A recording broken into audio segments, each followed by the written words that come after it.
Comienza. Ok, buenas noches. El día de hoy nos reunimos nuevamente para nuestra charla habitual de los viernes. El tema de hoy es el uso de catálogos y literatura en el Perú.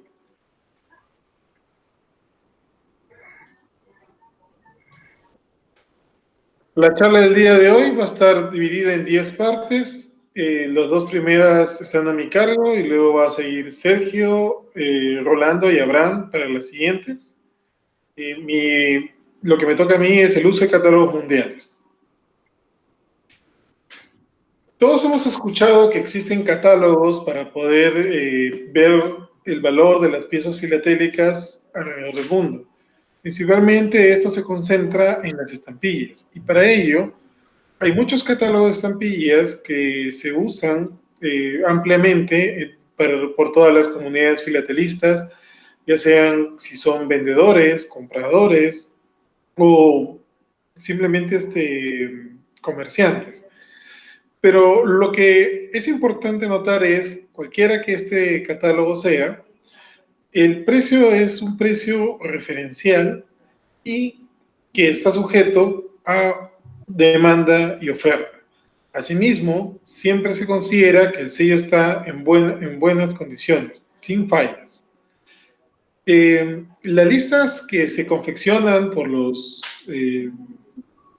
personas que editan o lanzan estos catálogos toman en cuenta precios del material en el momento que se elaboran las listas, ya sean a través de subastas, sean a través de precios de minoristas o organizaciones especializadas, ¿no? Para poder poner un precio estándar y sobre eso basar todo el catálogo.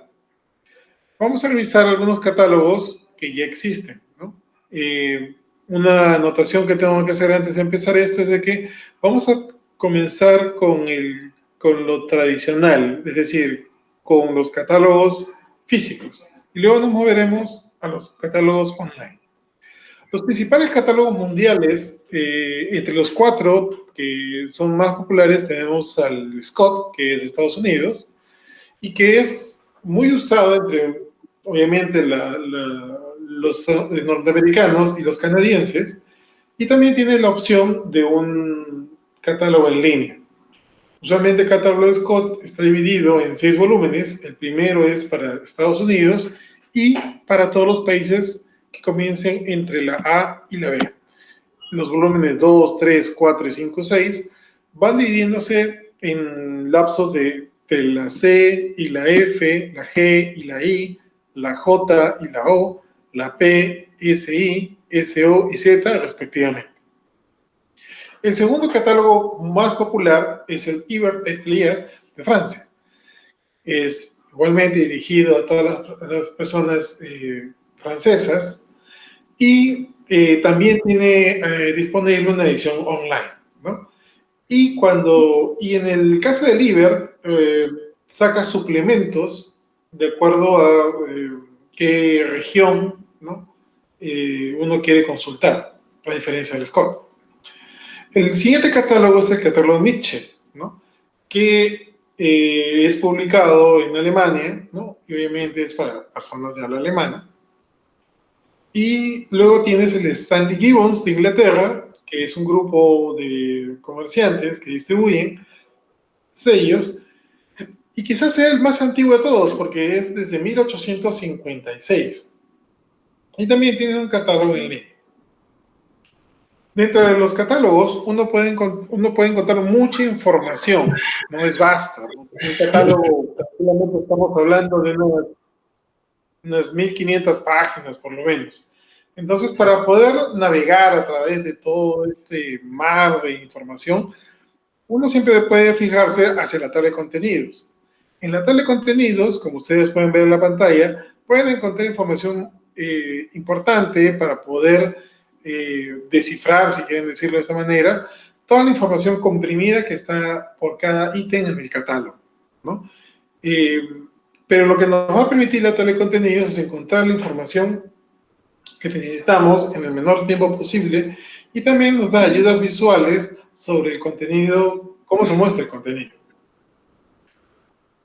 Lo que vamos a hablar son dos cosas muy importantes que casi todos los catálogos tienen, y la primera es el grado. El grado quiere decir, sobre todo en las estampillas antiguas, ¿no? de los clásicos, es qué tan bien centrado está el sello sobre el margen de la impresión o del recorte, ¿no? Por ello, dadas estas condiciones, el grado puede dividirse en cuatro, ¿no? valores. Bueno o bien, que quiere decir que los sellos tienen bordes que están descentrados, pero hay un mínimo espacio en blanco que hace que pueden decir que el sello está en buenas condiciones, ¿no? Si pueden ver aquí en la pantalla, he puesto un sello que es el sello del buque Perú, si no me recuerdo, de la primera emisión de la Pacific Steam Navigation Company, de $2, una onza. Y como ven, los bordes no están muy centrados, pero sí se ven, ¿no? Y esa es una categoría buena, ¿no? Muy buena, o entre buena y muy buena, quiere decir que al menos dos de sus márgenes tienen un tamaño amplio, bueno, para que pueda ser calificado de esa manera, ¿no? Cuando hablamos de muy bueno, quiere decir de que la imagen está en sus cuatro costados, centrada, ¿no? Y tienen márgenes buenos, amplios, y, y su apariencia se ve bien, ¿no? O sea, no tiene ningún... No se nota en un buen estado de conservación. Y el siguiente grado, que es extremadamente bien, quiere decir que los sellos están muy buenos, buenísimos, como si hubieran salido pues ayer de la casa impresora, y que los márgenes están muy amplios y se ve muy bien, y está muy bien centrado, y de hecho esas piezas, al estar en muy buen grado de conservación, su valor puede subir mucho. Las imágenes que están viendo son del catálogo de Scott.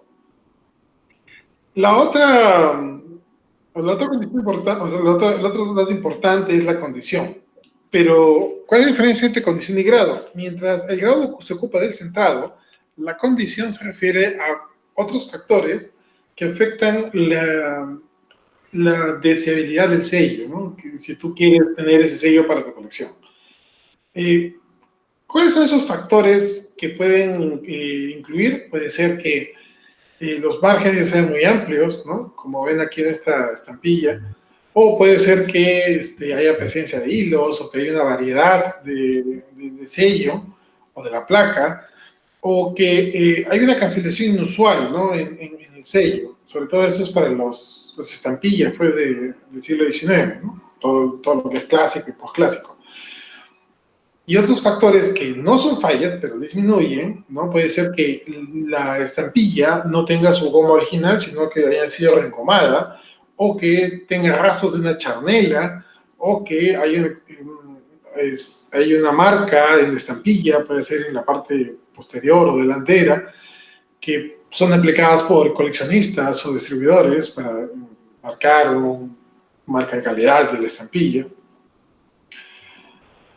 También podemos incluir dentro de esta condición que la estampilla o el sello postal debe tener ausencia de rasgaduras, agujeros, perforaciones fuera de las que debe tener, ¿no? O que se haya aplicado algún químico para poder alterar su color o realzar una cancelación aplicada, ¿no?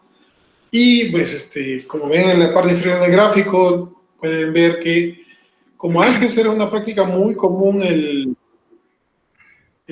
aplicar las charnelas, ¿no? En el gráfico se muestra cuál es la marca que es una charnela o qué pasa con la goma, ¿no? En la primera, hacia el lado izquierdo, pueden ver como un sello mint, que nunca ha sido colocado una charnela, se ve. Y también pueden hecho aprovechar porque cuando uno va mucho a los remates o puede ver por internet en eBay o en el Campe la condición de un sello, puede ver que es MNH, ¿no? Y el nombre del sello. Y lo que significa eso es Made Never Hinge, ¿okay? Que es nuevo, nunca le han puesto una charnela. En la otra condición, cuando ya la comienza a deteriorarse la goma, es que hay un resto de que una charnela estuvo en esa estampilla, ¿no? Que es slightly hint. Puede ser que haya una marca permanente que haya quedado, entonces hinge mark of Brennan. O puede ser que lo haya retirado, pero la goma no está intacta, pero casi la mayoría está intacta, ¿no? Hasta decrecer, hasta que ya no hay goma, ¿no? Una lavada. Luego tenemos en el uso de catálogos la nomenclatura, ¿no? La nomenclatura de los catálogos los catalogan primero por el país de emisión y el siguiente nivel de organización está basada por la función de los sellos. A partir de este punto voy a comenzar a hablar más sobre la nomenclatura que se usa en el Scott que cualquier otro catálogo, ¿ok? Si ustedes usan el Iber, el Mitchell o el Stanley Gibbons van a ver diferencias a partir de este punto. En Scott, las categorías se basan como franqueo regular, semipostal, correo aéreo, entrega especial, registro o registrado, franqueo deudado, déficit y otras categorías que van surgiendo dependiendo del país y el escenario del servicio postal. En las imágenes pueden ver, por ejemplo, que las estampillas de entrega especial, en el caso del Perú, eran los expresos, o, por ejemplo, si queremos hablar de impuestos, pueden ver allí la de la educación, ¿no? Que era muy popular por los años 50, porque se aplicaba en muchas cartas. A excepción del franqueo regular, los números del catálogo para todas las secciones incluyen una letra de prefijo, que lo vamos a ver más adelante, que denota la clase a la que pertenece cada sello. Entonces, como ven aquí, este sello de la educación ya tiene una codificación que es RA, el número consecutivo según el país, y luego una más que dice PT y otro número consecutivo. Eso lo vamos a ver un par de diapositivas más adelante. En la nomenclatura, como les he dicho, para Scott, los prefijos son los siguientes: C para correo aéreo, M para militar, P de periódicos, N para emisiones de ocupación o emisiones regulares de ocupación, O para oficial, Q para paquetes postales, J para franqueo deudado o estampillas de déficit, RA para impuestos postales o impuestos en general que se cobran a través del servicio postal, B para emisiones semipostales, E para entrega especial, MR por impuestos de guerra.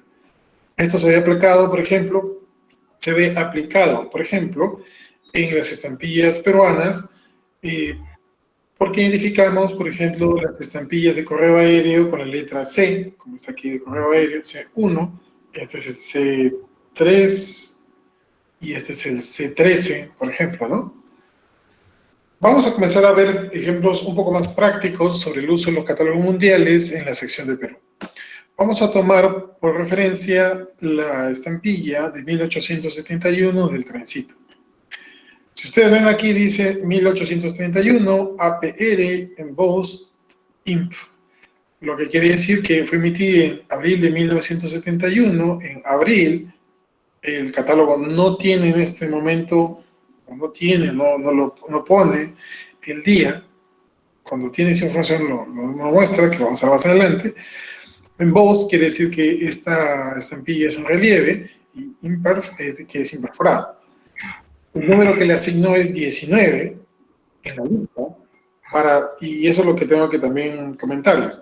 Para las funciones ordinarias o regulares del correo, Scott no pone ningún prefijo, simplemente es el número consecutivo de la emisión. En este caso sería la estampilla número 19 de Perú, y el A15 es el número que identifica el diseño que se usa, ¿okay? Porque en las emisiones regulares pueden haber definitivas y pueden usar el mismo diseño para una misma serie, solamente diferenciándose en el valor facial. A continuación dice 5 centavos, que es el valor facial, el color, que en este caso le asigna es escarlata, y luego pone el precio en una partición. que en este caso sería $125, y el precio usado, que sería 42.50.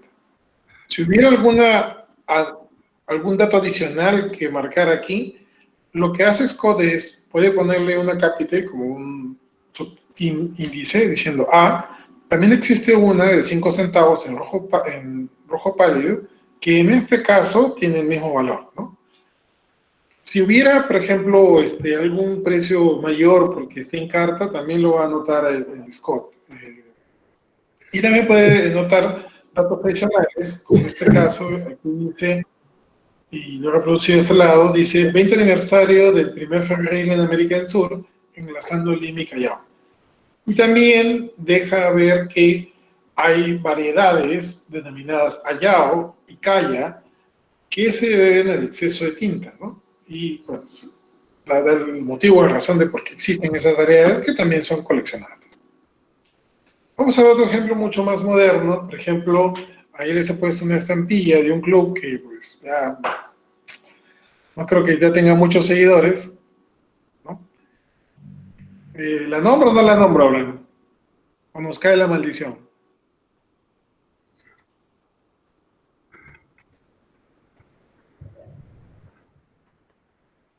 Uy, Creo que ya le creo cayó. que nos va a caer la maldición. Sí, sí, sí. Bueno, tenemos esta estampilla de Alianza Lima que fue emitida en 2010, septiembre 10, lo dice bien claro. Su número en el correlativo es 1743 y el número en diseño es el A935. Luego sigue el valor facial, que en este caso sería 3 soles, y es una estampilla con múltiples motivos, ¿no? Su valor es $2.25, tanto en nueva como en usada. Vamos a ver otro caso, ¿no? Por ejemplo, aquí me he movido hacia el correo aéreo y pues de lo que dice allí es que esa estampilla fue emitida en 1953, el 18 de junio. Es una estampilla que ha sido grabada sin marca de agua y en la parte superior dice que la perforación es de 12 por 12, un medio por 11 y un medio, y también hay variaciones de 11 un medio por 12 un medio. ¿Sí? El número que le asigna el catálogo es C, porque es correo aéreo, 123, y el nombre de diseño es AP55. 40 centavos, cambio profundo, 25 centavos de dólar en nueva, 25 centavos de dólar en usado. Y así con los demás de la serie, ¿no? Porque no varía mucho. De hecho, entre las A124 y la A126, el diseño es el mismo, por eso se repite el número asignado para el número de diseño, que sería AP56 en ambos casos, ¿ok? También tiene una pequeña nota adicional que dice que esta estampilla fue emitida por el 500 aniversario, en 1951, del natalicio de la reina Isabel I de España. Y también dice de que hay sobrecargas y que si quieren verlas pueden irse a ver en el catálogo el número 475 de correo aéreo. Pero aparte de las emisiones ordinarias, definitivas y conmemorativas, en el Perú podemos encontrar semipostales, correo aéreo, servicio especial, déficit oficial, paquetería, ¿no?, que para nosotros es porte conducido, impuestos, ocupación y lo que le gusta a Rolando, emisiones provisionales. Y Abraham también. Pero fuera de ese mundo físico, de esos catálogos grandes, con el paso del Internet, también estos catálogos se han ido actualizando y ofrecen versiones digitales, tanto el Scott como el Liber, y les había mencionado que está el Gibbons, y me parece que el Mitchell también. Ok, obviamente tienen un costo y uno tiene que pagar. Sin embargo, también tenemos otra opción, que es Colnet. Colnet es una colección que agrupa muchas estampillas de todo el mundo, organizadas por países y por años. Como ven aquí, saco una captura de pantalla y nos muestra las dos primeras estampillas del Perú. Y la ventaja de Colnet es de que no necesitas tener un catálogo a la mano, pero te da casi todos los datos que tú necesitas para poder investigar un poco más de tus estampillas y si, bueno, con las primeras no hay mucho problema, pero si tienes otras estampillas que no conoces, Colnet te da el número que tienen esas estampillas en los cuatro catálogos que les he mencionado. El Mitchell, el Scott, el Lieber, el Stanley Gibbons. ¿Hasta ahí tienen alguna pregunta?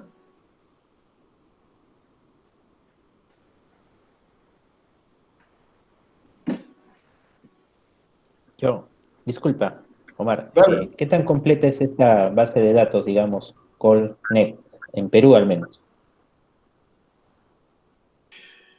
En Perú lo tiene bien avanzado, pero como no pagas tú para esto, obviamente es gratis, así que si falta, Colnet siempre te dice que están abiertos para poder recibir tu colaboración, ¿no? Pero con la experiencia que yo tengo de buscar estampillas, está bien completo, ¿ah? Lo que no te va a decir Colnet, que sí te dice el catálogo, es el precio, pero por lo menos te puede ayudar a ti para comenzar a organizar tu colección y tener el número de catálogo de cada estampilla. Así, cuando tú ya quieras pasar de clasificar tu colección y ver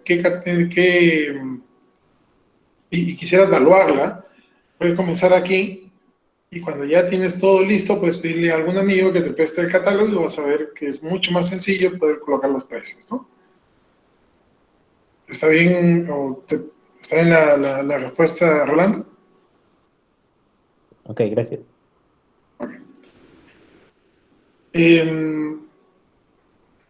¿Alguien más tiene alguna otra pregunta?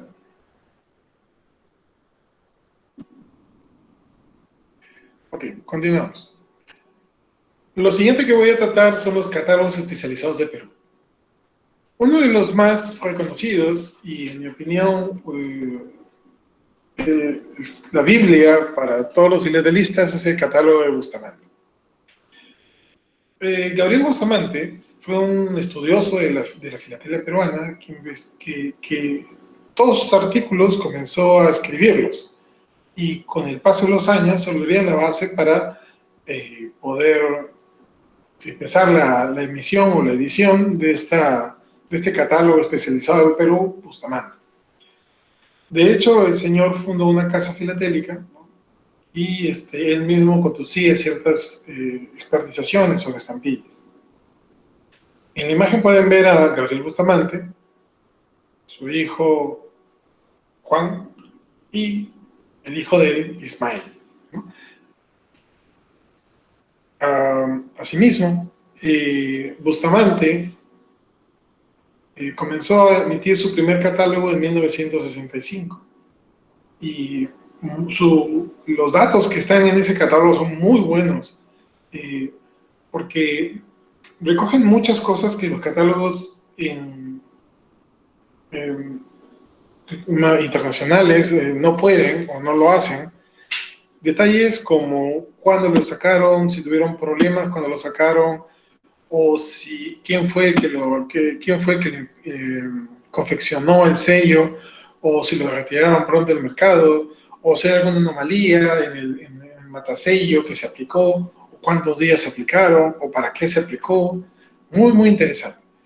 Entonces, pero no solamente se basa en las estampillas modernas, sino también tiene estudios sobre marcas prefilatélicas,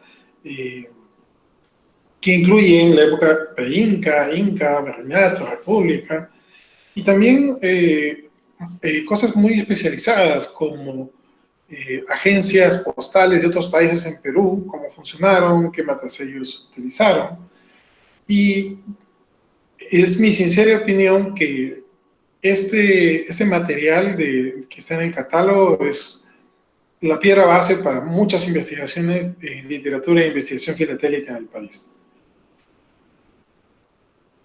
Vamos a hablar del catálogo de Bustamante de 1981, que está disponible a través de la biblioteca del Peru Philatelic Study Circle. Y en el primer volumen podemos encontrar un tomo sobre prefilatelia, vemos estampillas y matasellos ingleses usados en el Perú, que es lo que les comentaba de estas agencias extranjeras que operaban en el Perú. La emisión provisional de la Pacific, solamente un libro solamente para eso. Luego tienen emisiones oficiales del gobierno peruano, que es la filatelia como tal cual la conocemos de todo el Perú, desde 1857 hasta 1980. Y un suplemento sobre matasellos de las primeras emisiones peruanas, ¿no? Entonces, solamente en este primer volumen hay mucha información muy interesante, pero si eso no fuera suficiente, disculpe, hay otro segundo volumen con más información que les voy a comentar en un momento más. Aquí les muestro una hoja de ese catálogo de estampillas y matasellos ingleses usados en el Perú, donde Bustamante nos muestra las marcas que se usaron, ¿no? Y todas sus variantes conocidas. En este caso estamos hablando del Z38, que tiene tres variedades, y hay dos del Callao y otro del Cemento de Neve. Y también nos dice, y comienza a listarnos en la parte izquierda el número del catálogo, luego el valor facial, el color, la fecha de emisión y el valor comercial en 1981.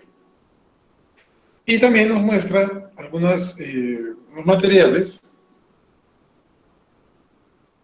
que ilustran estos estudios.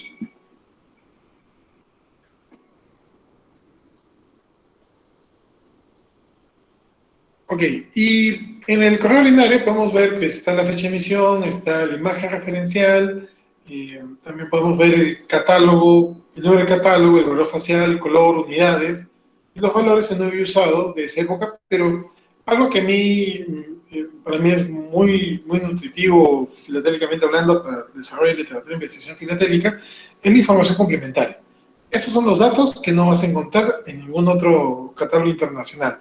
Y estos son los que te permiten a ti poder avanzar sobre la investigación o en la literatura filatélica que tú quieras complementar, ¿no? en tu presentación. En el volumen 2 tenemos correo aéreo, estampillas escadata, déficit, servicio oficial, telégrafos, ¿no? Expresos, paquetes postales, o la ocupación chilena en el Perú, la ocupación peruana en el Ecuador y cierres oficiales, ¿no? Entonces, este catálogo Bustamante pues, nos da una información muy completa sobre la filatelia en el Perú, ¿no? Y nuevamente les digo, para mí es un excelente material de investigación. Ahora,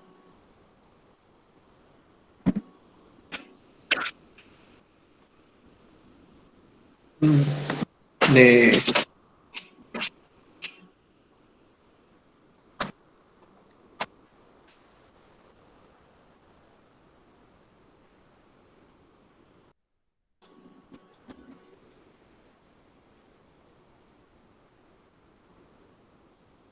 ¿Ahora sí me escuchan? sí, te escuchamos. Ya, sí, en realidad no me toca a mí, le toca a Sergio. Sergio, Doctor, por favor. Ahora mismo. Voy a compartir una ventana. A verla.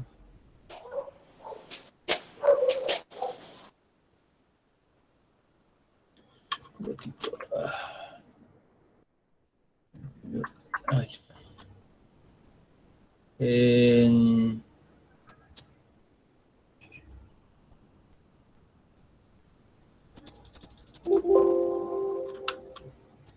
Un segundito. Pone todo en... Solo, mientras vas proyectando, solo una aclaración. Sí. Los catálogos mundiales son simplificados.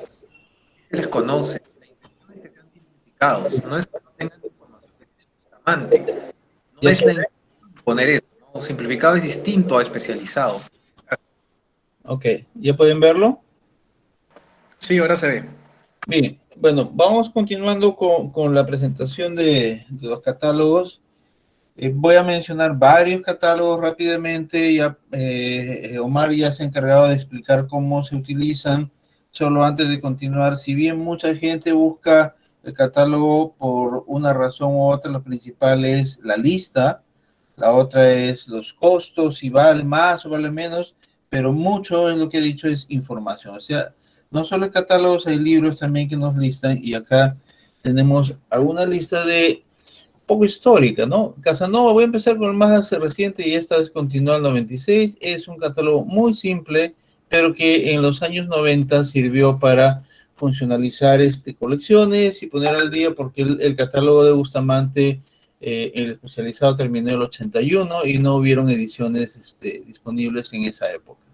Ese es una de las catálogos más sencillos, pero aquí estoy mencionando los catálogos de Moense en el 878, voy a mostrarlo al final directamente en la cámara, otro de 1887. Se saquen su cuenta desde cuándo ya hay coleccionismo. Perú tiene estampillas de 1858 y ya para 20 años después ya hay clubes y hay catálogos. El catálogo Valdés, que lo muestro a continuación, el de Moll, el Casanova, pero estas son estampillas. Y después nos preguntamos, pero no solo hay estampillas de Perú, también hay enteros postales, ¿y dónde los encontramos? Es un poco la idea de este segmento que me ha tocado presentar. Entonces, un segundo, acá, esto no me deja avanzar. Bien, el catálogo Valdés es un catálogo de los años 50, que en su momento tenía información muy interesante. Como ustedes ven, no es tan simple como los catálogos mundiales. Tiene mucha información narrativa, tiene la sección de guerra con Chile, tiene de todo, pero no tiene enteros postales de Perú. Sí tiene estampillas, tiene parte histórica, tiene inclusive una sección muy interesante de los famosos triángulos, pero no es súper completo. Este es un catálogo difícil de conseguir, no hay muchos ejemplares disponibles por muchos lados. Es muy interesante la información y mucho de eso fue recogido en el catálogo de Moll, que probablemente es uno de los más interesantes junto con el de Bustamante, por la gran cantidad de información que contiene, aunque alguna de esa información al presente ya se ha actualizado. Por ejemplo, tiene, ustedes pueden ver acá, la primera estampilla conmemorativa del mundo, el trencito.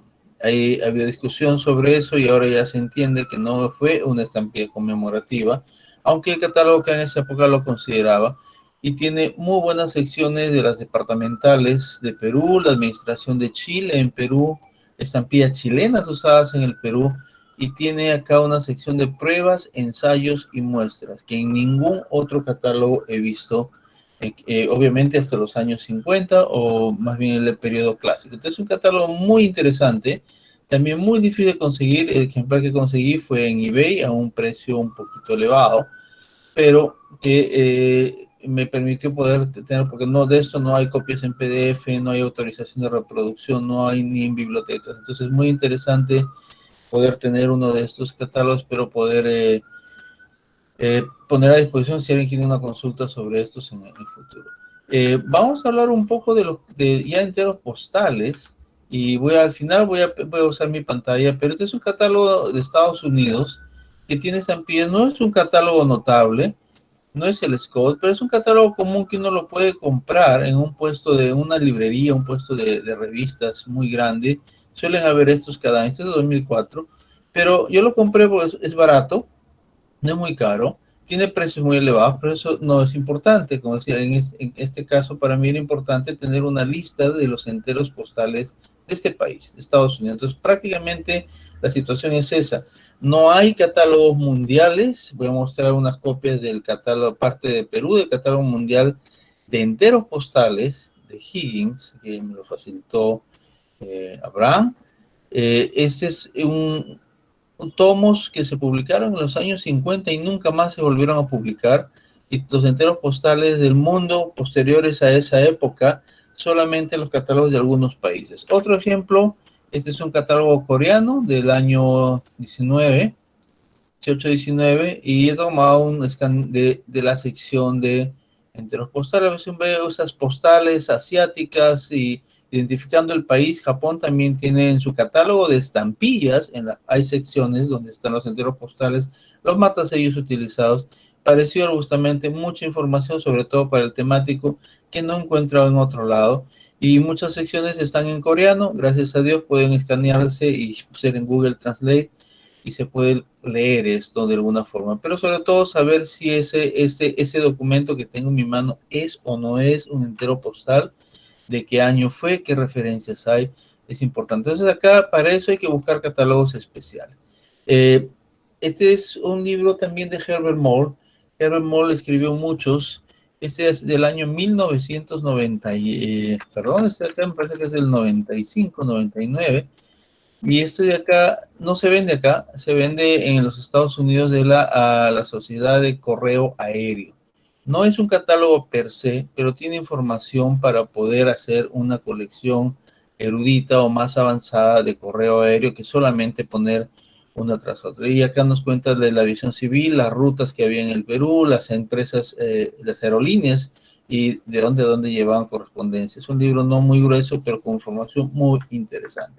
Entonces yo voy a pasar ahora, dejar de presentar y voy a pasar a mi cámara. No sé si lo pueden ver. Voy a preparar la cámara, espero que puedan ver. Para que puedan ver, pueden darle clic a mi imagen o poner fijar imagen. Acá primero tengo un catálogo Bustamante simple, muy diferente al que presentó Omar. Ustedes ven, es además plastificado, desde los años 70. Papel bastante ordinario con información simple, sencilla y básica. Mucha gente no colecciona de manera clásica, erudita, pero sí quiere una lista de lineal y para esos usos existían catálogos simples. Esto de acá es un libro que es histórico, se lo mencionaba. Este es un encuadernado de 2 catálogos importantes. Es decir, el primer catálogo de Perú salió en francés, que es el de Moine, Timbre de Perú, 1878. Este catálogo tiene descripciones narrativas interesantes en francés de las emisiones de Perú y finalmente llega también hasta 1878, ya había enteros postales y tiene una sección de enteros postales de la época, que eran muy poquitos en esa época, pero ya la tenía. Este es el catálogo que inclusive tiene en ese mismo catálogo timbres postales. No tenemos catálogo de timbres postales modernos, pero en los inicios del coleccionismo ya había interés por los timbres fiscales. Y estos timbres fiscales están listados en el mismo catálogo que las estampillas y los enteros postales. Este libro clásico tiene mucha información y está superada, es un documento histórico. Y este es el catálogo de la Sociedad Sudamericana de Perú. En estas épocas está muy de moda, en vez de escribir en inglés, escribir en francés. Entonces es un catálogo que está en francés de 1887. De 1887, donde también hay secciones sin ninguna imagen. Están listadas las estampillas. Hay una traducción de 1932 que también es sin imágenes. Hay muy pocas imágenes, si no me equivoco, solo la parte que corresponde a los triángulos. Y también tiene una sección de tarjetas postales, también sin imágenes, información adicional. Este es un catálogo antiguo, más que nada un documento histórico, muy difícil de conseguir, pero que por ahí se puede encontrar algún ejemplar. Y nuevamente menciono el catálogo de Egipto, son solo copias que se podían comprar por eBay. Y son esta la sección de Perú, donde están las tarjetas postales. Yo creo que la mayoría no tiene ningún problema en identificar las enteros postales de Perú, pero por si acaso muestro algunos, solo para que tengan una idea. Estos son emitidos por el correo desde los años finales del siglo XIX, y para poder encontrarlos no tenemos catálogos modernos, solamente este catálogo que es de Higgins de los 50 y un catálogo de Moore que es un poco posterior, que también hace un intento de listar, de poner precio y explicar de qué se trata. Los enteros postales llega hasta aerogramas y llega, si no me equivoco, hasta los años 60. Tiene acá hay fajas postales, inclusive algunos documentos un poco controversiales con su historia. Y esto es lo que tenemos de enteros postales. Yo voy a enseñarles algo más, que es un catálogo argentino. Es un catálogo argentino en donde han puesto no solo las estampillas, sino, además de las estampillas, ustedes van a encontrar una sección extensa de todos los documentos postales, no necesariamente, inclusive especímenes, errores, enteros postales. Y en la otra sección, pues son 2 tomos, tienen hasta prefilatelia. En 2 tomos, aquí está la sección de prefilatelia, en 2 volúmenes de toda Argentina. Esa es una de las consideraciones. No vamos a encontrar en catálogos generales mundiales enteros postales y su listado, ni saberemos que tenemos que ir a catálogos de ese país. No todos los países lo tienen, pero muchos sí, y de los más populares existe la posibilidad de buscar. Esto es lo que les tenía para ustedes de manera breve, estimularlos a buscar. Esperamos que el tema de la cuarentena y el aislamiento social, una vez superado, podamos tener reuniones donde físicamente los podemos compartir, como las reuniones que hemos tenido a principios de este año y el año pasado. Pero para una consulta específica, para sus colecciones, siempre estamos a su disposición por el WhatsApp o por el Messenger.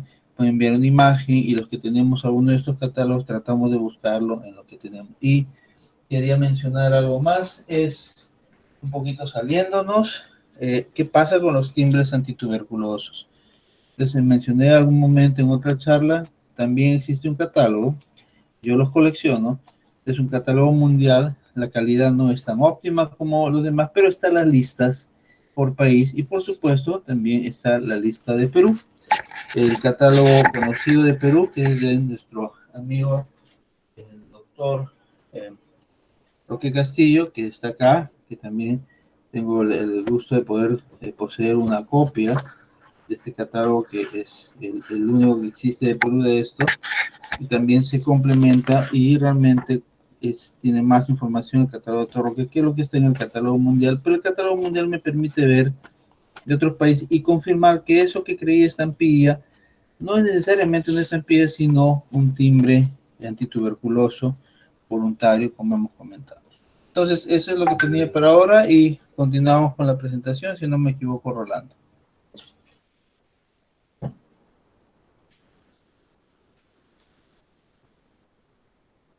¿Abraham? Sí, Rolando, por favor. Ya pueden dejar de fijar la imagen para que puedan ver la presentación de Rolando.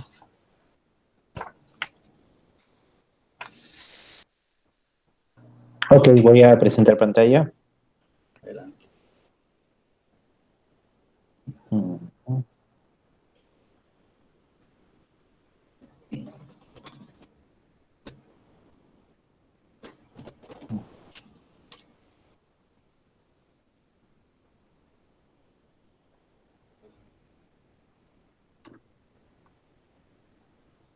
¿Pueden verlo? ¿Me Sí, confirman? ya que lo- Dale.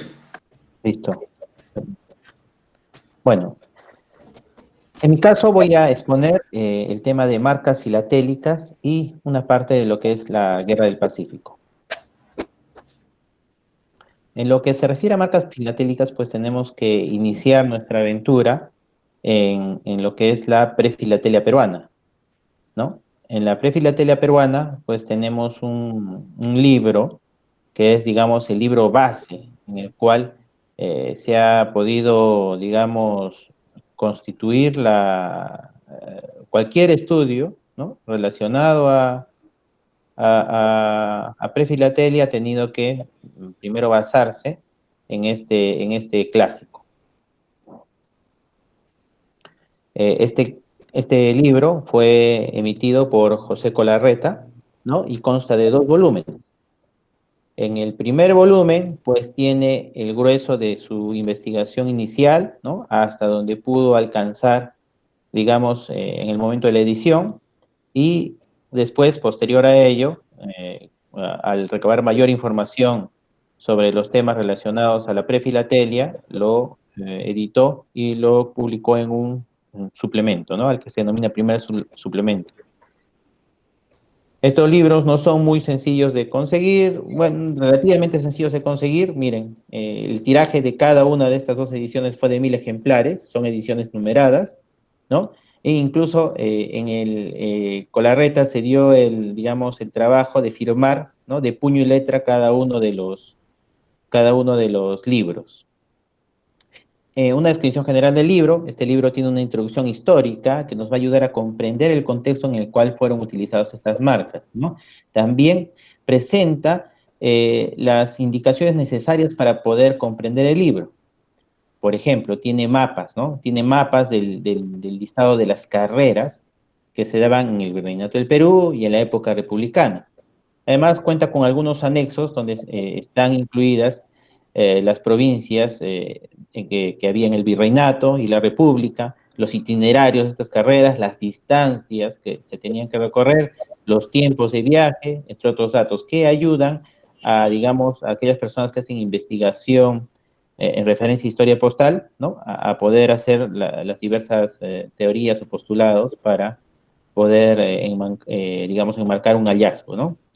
Bueno, estas son algunas hojas que he escaneado de este catálogo, ¿no? Y acá se muestra, ¿no? Se muestran en orden digamos, las marcas que presenta este libro. Están inicialmente, tienen cierto orden alfabético, ¿no? Entonces, más o menos, digamos, empieza en la A, ¿no? Y termina en las letras consecutivas, ¿sí? Sin embargo, también es, a pesar de que es alfabético, también es zonal. Entonces empiezas por unas zonas específicas, ¿no? Y dentro de esa zona específica, en orden alfabético. Y así se puede comprender un poco mejor el catálogo. ¿Cómo se interpreta un poco el catálogo? Al costado de la marca prefilatélica va a haber unos numerales, ¿no? Una especie de un número quebrado. El número superior indica el número de orden en el catálogo, ¿no? En algunos casos, este número de orden en el catálogo va a estar acompañado de una letra. Si está acompañado de la letra F, identifica las marcas tipo franca, y si va acompañado de la letra B, identifica las marcas tipo vapor. En la parte inferior de este número fraccionario está el año de vigencia o uso de esta marca prefilatélica. Tiene las medidas de la marca, ¿no? Y también adiciona un valor de rareza, ¿no? O sea, cuán difícil es conseguir esta marca según este autor y la época en que lo publicó. Este grado de rareza va a una escala del 1 al 100. Por ejemplo, acá tenemos una marca, ¿no? Una marca Magues, ¿no? La cual es, pues, el orden en el que está es en el orden 1, circuló en el año 1810. Acá miren, al costado de la designación del nombre de la marca también hay un texto. Este texto no está así en todas las marcas, pero en algunas de ellas sí nos da muchos datos, ¿no? Datos demográficos, datos del lugar donde está ubicada, específicamente en qué región del país está ubicada esta región a la cual pertenece esta marca, y nos da algunos otros datos, incluso en algunas marcas puede dar algunos datos históricos adicionales asociados a ella, ¿no? Que permiten, pues, tener un poquito más cerca el tema de la investigación filatélica. Por ejemplo, esta marca tiene una rareza de 95. Entonces no es una marca muy común por ello, ¿no? Es una marca que no se encuentra fácilmente, por ejemplo, ¿no? Muy bien, ahora voy a hablar de un catálogo que es el catálogo de obliteraciones postales, ¿no? Todas las personas que estudian el tema de marcofilia, que quiere decir las marcas postales que se utilizaron sobre estampillas y incluso en la época prefilatélica, pues al menos en Perú tienen que recurrir a este documento. Este documento yo consideraría que está tan al nivel como el catálogo especializado Bustamante, ¿no? Cada uno en su ámbito digamos, de expertise o en su ámbito en el cual se desea consultar. Este es un libro muy especializado donde vamos a encontrar un detalle importante de la mayoría de las marcas que se utilizaron, ya sea sobre sobres o estampillas, ¿no? O en realidad todas las marcas postales en nuestro país. Muy bien, este catálogo está organizado más o menos de esta forma, tiene una introducción teórica, ¿no? Histórica del catálogo, ¿no? Donde indica un poquito cuál es el contexto y dónde se ubican en el espacio y tiempo estas marcas, ¿no? Cómo era la organización postal en el país, ¿no? Tanto desde la época virreinal hasta la época republicana, las tarifas postales, ¿no? Que se tenía desde la época virreinal a la época republicana. Hay una clasificación de las cancelaciones que propone el autor George Lamy y Jacques André Rick, ¿no? Son dos autores de este libro, ¿no? Y también da, digamos, unos valores, ¿no? Por los cuales uno permitiría, digamos, realizar una transacción, ¿no? Para este tipo de estampillas con estas marcas, ¿no? Acá ya no vamos a hablar de estampillas, necesariamente. Lo que vamos a hablar es de las marcas que van sobre las estampillas. Te da algunos avisos sobre algunas falsificaciones, por ejemplo, ¿no? Y en general la información, digamos, que vamos a ver a continuación. Cabe resaltar de que este es un volumen único y está editado hasta en 3 idiomas, ¿no? En inglés, alemán y español. Acá, por ejemplo, una hoja, ¿no? Por ejemplo, hay hay algunas ilustraciones a color y la mayoría de ellas en blanco y negro en este catálogo, ¿no? Divide a las marcas, acá están las marcas, ¿no? En 13 categorías. En general, considera aproximadamente 183 marcas postales y asigna una valoración a cada una de ellas en coeficientes de rareza que va de 1 a 100. Plantea, por ejemplo, Lamy, que una de estas subliteraciones en sobre, porque acá solo digamos, la clasificación la hace en estampilla, pero él plantea de que en sobre estas marcas pueden incrementar su valor entre 1.5 a 10 veces. Acá, por ejemplo, está el listado de todas las marcas, ¿no? Están ordenados, digamos, de manera alfabética y más o menos consta de estas columnas, ¿no? Acá está el nombre de la oficina postal, el distrito al cual pertenece esta oficina postal, la categoría de la clasificación. Hemos dicho que 13 categorías son consideradas para Lamy, ¿no? El tipo de matasello utilizado, ¿no? Son los matasellos que están acá numerados, ¿no? Por ejemplo, hay una clasificación. La clasificación número 1 es la que indica nombres de ciudades con este nombre escrito en forma horizontal. La categoría 2 dice, ¿no? Nombres de ciudades encerradas en un rectángulo, ¿no? Más o menos es así como lo clasifica. En la clasificación número 1 tienes estas 3, por ejemplo, ¿no? Piura, Tarmi, Huancayo, ¿no? Algo así, ¿no? A eso se refiere cuando habla de la categoría de clasificación y el tipo de matasello. Por ejemplo, en la primera tenemos el tipo 1, el tipo 2, el tipo 3, ¿no? En esta que es en círculo con puntos, por ejemplo, es la número 13, ¿no? Y además tiene acá la valoración, ¿no? El coeficiente de rareza que él denomina, ¿no? Y dependiendo del color en que ha sido aplicada la marca, tendrá un coeficiente de rareza asignado. ¿Sí? Por ejemplo, en esas épocas podían utilizar tintas de 3 colores, básicamente. Color negro, color azul o color rojo. La mayoría, digamos, han sido aplicadas en color negro, ¿no? En color azul y rojo hay, digamos, dependiendo de la época, dependiendo del tipo de obliteración o de marca que estemos hablando, puede haber algunas variaciones. Muy bien.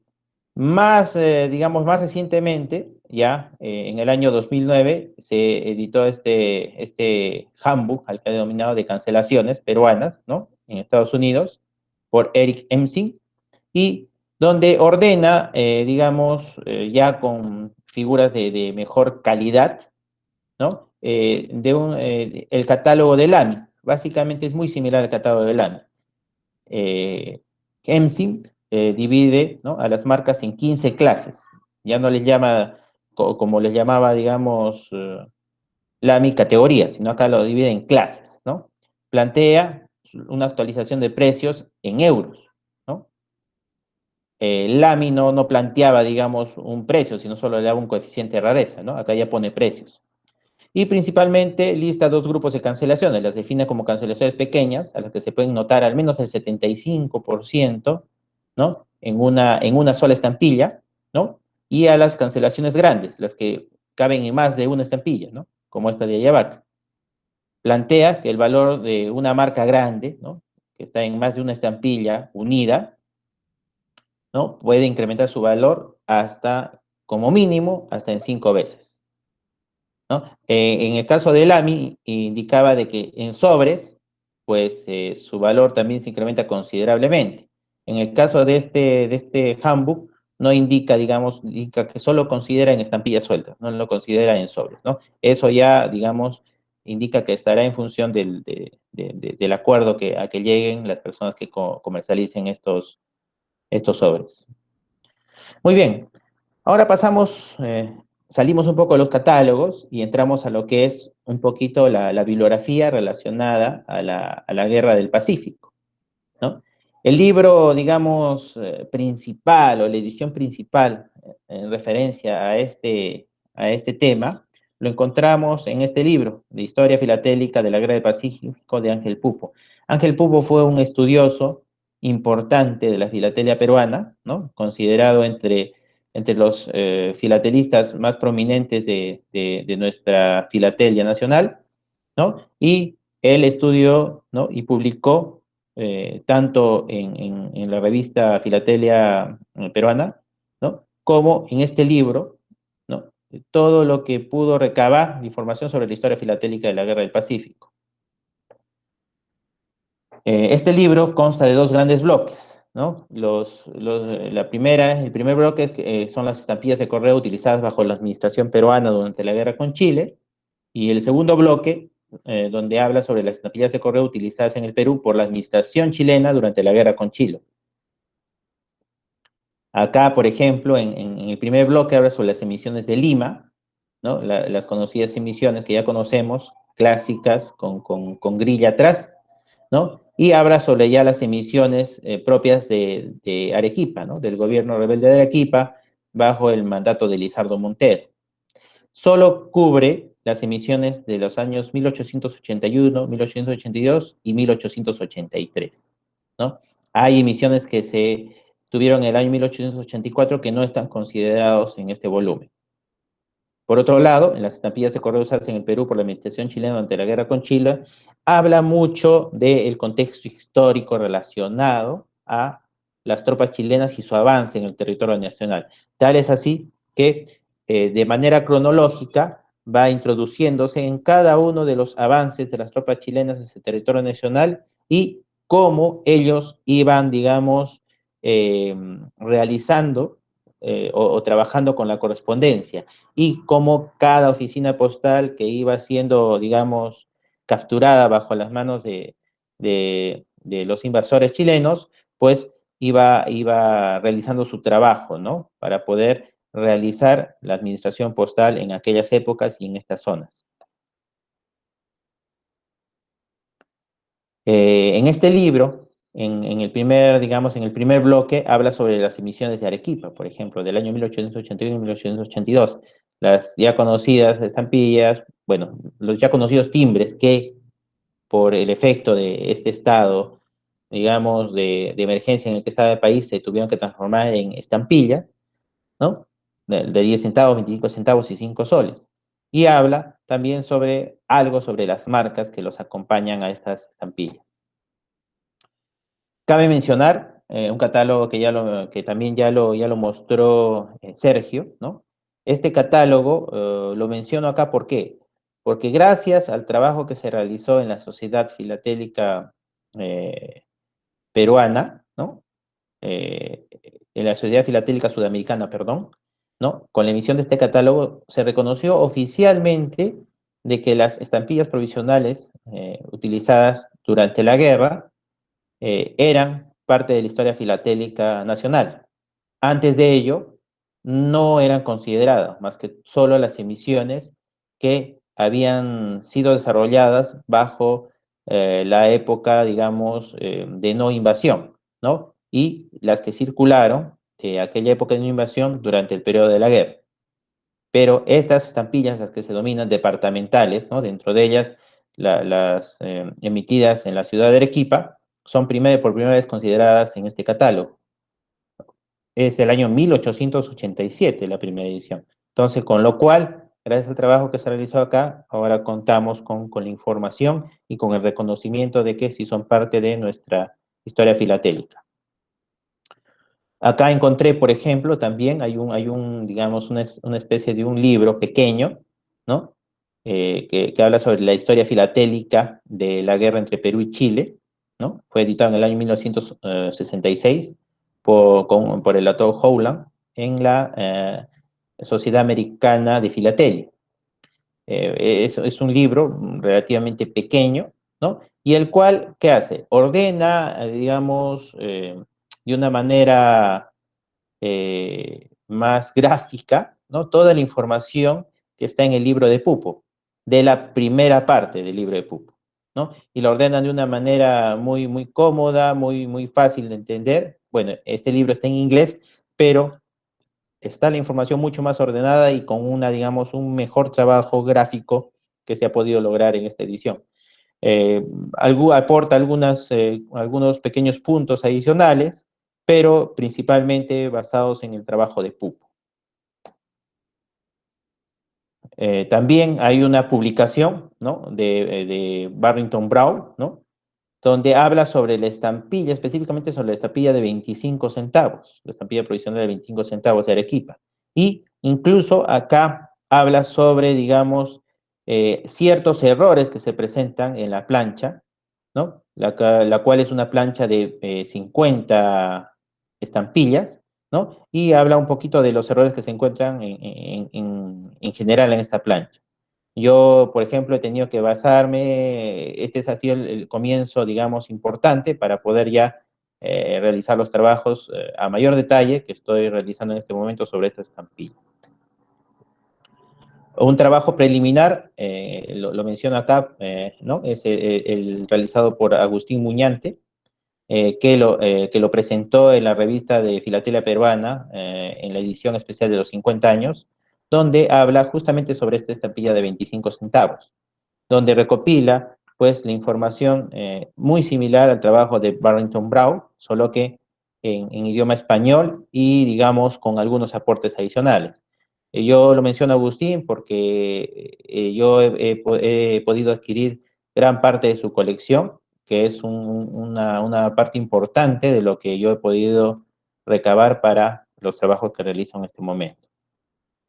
Otro libro importante es el libro de José Cáceres, ¿no? El servicio postal en el Perú durante la guerra con Chile.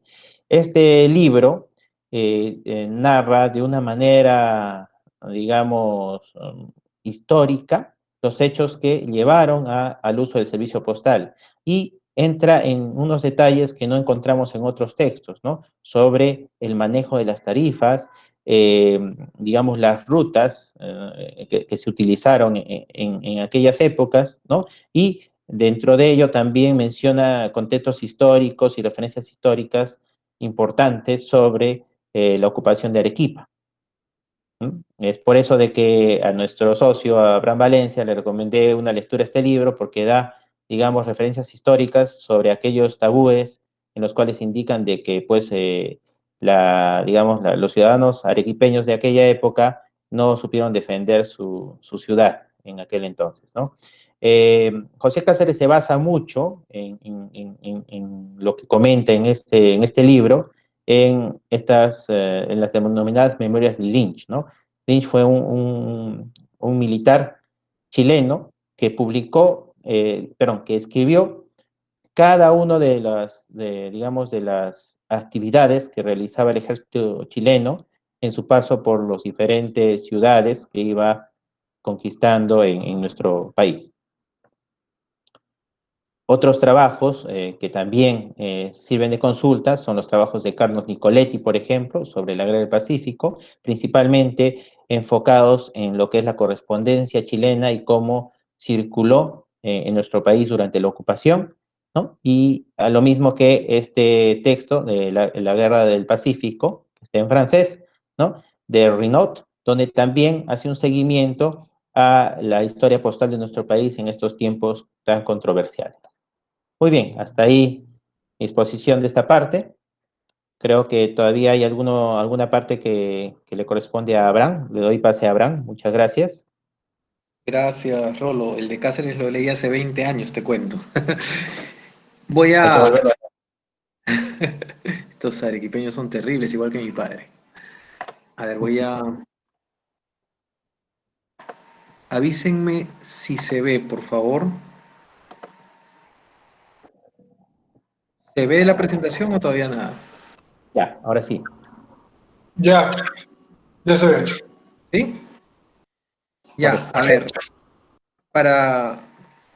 Para no olvidar que la intención un poco de hoy, amigos, amigas, es sobre todo recomendarles desde el punto de vista de los socios del club, y no solo de nosotros en realidad, ahorita voy a explicar el por qué va más allá de los socios, la literatura filatélica del Perú, de diversos modos, sea catálogos, libros, estudios, que consideramos que es importante para que ustedes conozcan, que traten de tener acceso, etcétera. A ver,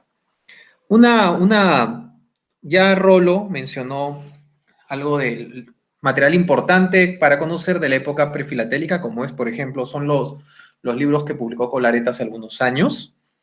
En la filatelia clásica, acá lo voy a recordar, que es el periodo que comprende las emisiones de estampillas entre 1857, donde la Pacific dona las 2 primeras estampillas que circulan en el Perú, hasta 1873, donde se da la última estampilla dentada sin dentar que usa el Perú, que es la famosa llamita azul.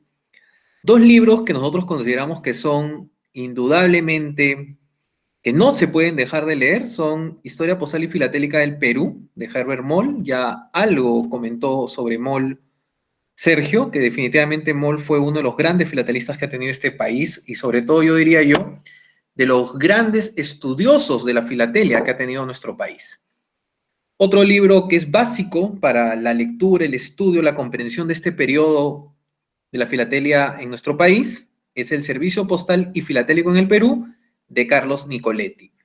Ambos libros coinciden en las cosas, los ítems que tratan, los temas o subtemas que tratan, los usos de las estampillas clásicas, los tiempos que se usaron, el tipo de uso, el uso de la máquina Lecop y cómo se imprimieron estampillas acá en Perú, la cantidad de cada emisión, la cantidad de cada reimpresión, el uso tardío, el uso temprano de cada estampilla, etcétera, etcétera, etcétera. 2 libros que indudablemente aquellas personas que les gusta la filatelia del Perú y sobre todo la filatelia clásica tienen que leer sí o sí.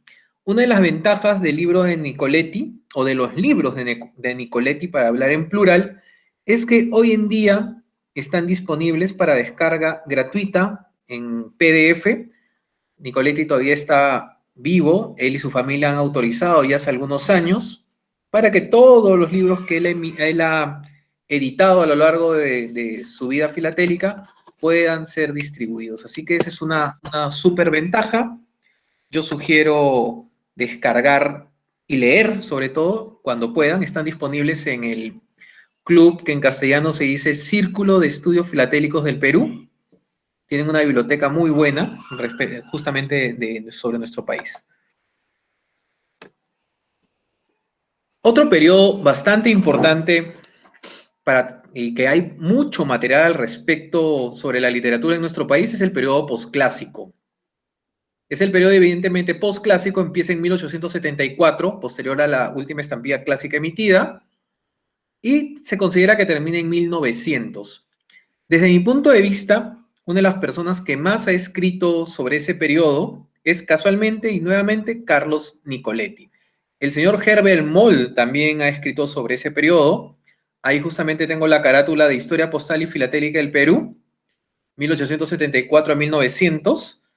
Ahí habla de todas las emisiones que se dieron en el Perú en aquella época. La emisión, como ayer recordaba Wim, nuestro amigo Wim, en la charla de mi oficina, la edición que le decimos la serie madre, que también hay un estudio particular de esa emisión, que justamente es de Nicoletti también, a la izquierda de mi presentación lo ven, la emisión de 1874-1879, que en realidad se usó hasta 1893, se emitió en los años que figuran ahí, se usaron varios resellos sobre ella, los triángulos, que no es motivo de la conversación hoy día, casualmente ayer, repito, Wynne habló sobre ello, pero esos libros que he puesto ahí, el de Moll, que solo se puede ver en físico, como ya les comentamos, los de Nicoletti, repito, insisto, sí se pueden encontrar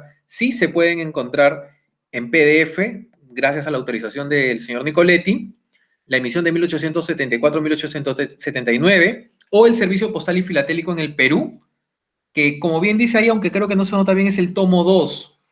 Es el tomo 2 porque el tomo 1, repito, es el de la época clásica de la filatelia. Esos están en PDF, son súper interesantes, no solo hablan de la serie madre, evidentemente, hablan también de un modo, Nicoletti y Moll tocan de un modo muy, vamos a llamarlo, pequeño, bien entre comillas, el periodo de la guerra con Chile. La guerra con Chile empieza en 1879, la paz se firma en 1883, como bien ha recordado Rolo, hubo tropas chilenas hasta 1884, de ahí se da la guerra civil en el Perú, donde también hay estampillas departamentales. Ambos autores, Nicoletti y Moll, no profundizan mucho en el uso de las estampillas. Las emisiones que se usan durante la guerra con Chile, las propias chilenas que se usan en Perú, los resellos que se aplican con la ocupación chilena o las departamentales. Y justamente recalco esto, ¿por qué? Porque ellos lo hacen porque consideran ambos que el libro de Pupo es la Biblia en ese tema, a pesar de que las departamentales del 84 y el 85, como bien también recordó Rolo, no son investigadas por Pupo en sus libros. Ellos consideran, tanto Moll como Nicoletti consideraban, el título Biblia lo digo yo, se consideraban, para que se entienda de algún modo, que era la Biblia, el libro de Pupo. Por ende, no tratan mucho ese pequeño periodo, pero sí dan mucho énfasis en los resellos de Remigio Morales Bermúdez, en la serie madre y todas las estampillas que tuvimos en el Perú en aquel entonces. Esos son los libros que yo recomiendo para esta época, pero no son los únicos. No son los únicos. Miren estos de acá. Igual, seguimos con el maestro Nicoletti. Los dos de la derecha ya no hablan de las emisiones de las estampillas del Perú, sino de los matasellos. Pero Nicoletti divide en dos esta investigación que hace y que va un poco más allá de 1900, ¿no? En el primer caso de los matasellos usados después de la guerra, él abarca hasta 1908 y en el de los matasellos mudos hasta 1903. Estos libros igual son del periodo posclásico del Perú. Ambos en específico ya no nos hablan de la emisión de estampillas, sino de los matasellos. ¿Y por qué la importancia y relevancia del uso de los matasellos fuera de que somos filatelistas, de que podemos hacer marcofilia? Perú salió de la guerra. Se viene la guerra civil, ¿no? Entre Cáceres y Miguel Iglesias en ese entonces, ¿ya? Hubo la administración postal en el Perú, fue tomada con la invasión, con la ocupación de Lima, fue tomada por los chilenos, administrada por los chilenos, en muchos casos con trabajadores peruanos, pero hubo todo un revuelo en esa época. ¿En qué sentido? Se perdieron estampillas, se perdieron cuños. Al estar dividido el Perú entre la zona ocupada por Chile y la zona libre, donde formalmente se reconocía a Montero como presidente, en el norte teníamos Iglesias, en el centro, en la Sierra Central, en la famosa campaña de la Breña teníamos a Cáceres. Hubo una serie de dilemas en las diversas administraciones, porque así hay que hablarlo en ese momento, diversas administraciones postales que tenía el Perú, y Nicoletti hace estos estudios. ¿Por qué? Porque empezaron a usarse, posterior a la guerra, matasellos que se habían usado en el periodo clásico, e incluso marcas postales que se habían usado en el periodo prefilatélico del Perú. Todo eso como producto, como bien dice Nicoletti, de los problemas que hubieron en la guerra. Entonces él dedica estos dos grandes estudios, yo los leí hace algunos años, los recomiendo, ¿no? Y yo creo que son parte de lo que ineludiblemente tenemos que leer para saber más de lo que ocurrió en los primeros años, los primeros 50 años, desde que Perú emite su primera estampilla. Otro libro que también me parece súper interesante porque abarca el periodo de la guerra con Chile, el periodo postclásico, y va más allá del postclásico, ya abarca parte de las primeras décadas del siglo XX en el Perú, es el Historia Postal de Tacna y Arica. Se divide en tres el libro, lo que pasó con Tacna y Arica. No vamos ahorita a ahondar en lo que pasó con Tacna y Arica en la guerra, ya sabemos lo que pasó, pero este libro de Nicoletti abarca justamente cómo se mueve la administración postal con la ocupación, cómo se mueve post Tratado de Ancón. Recuerden que se firma el Tratado de Ancón, se firma la paz, pero Arica y Tacna se mantienen bajo dominio chileno. Recuerden, es la época pre-plebiscito, dicho sea de paso, esa época pre-plebiscito y el periodo propio del plebiscito, que sabemos que no se dio tal cual se esperaba, también son enriquecedores acerca de su historia postal y filatélica, y nuestro gran maestro, como le digo yo, Nicoletti, tiene una publicación en específico de ese periodo. Estos son los tres libros que yo recomiendo tengamos en cuenta, y voy a insistir en este tema, dada la época virtual y la cuarentena a medias que aún vivimos en Perú, se pueden descargar en PDF. Y para terminar, porque ya nos hemos pasado un poco de la hora, son las revistas. ¿Qué tenemos de revistas en Perú? ¿No? De revistas filatélicas. Voy a empezar por la más antigua, que es el Perú Filatélico, ¿no? Que lo saca el Centro Filatélico del Perú, una organización filatélica que ya no existe. Emitió su revista desde 1931 hasta 1940 o inicios del 41 incluso, si mal no recuerdo.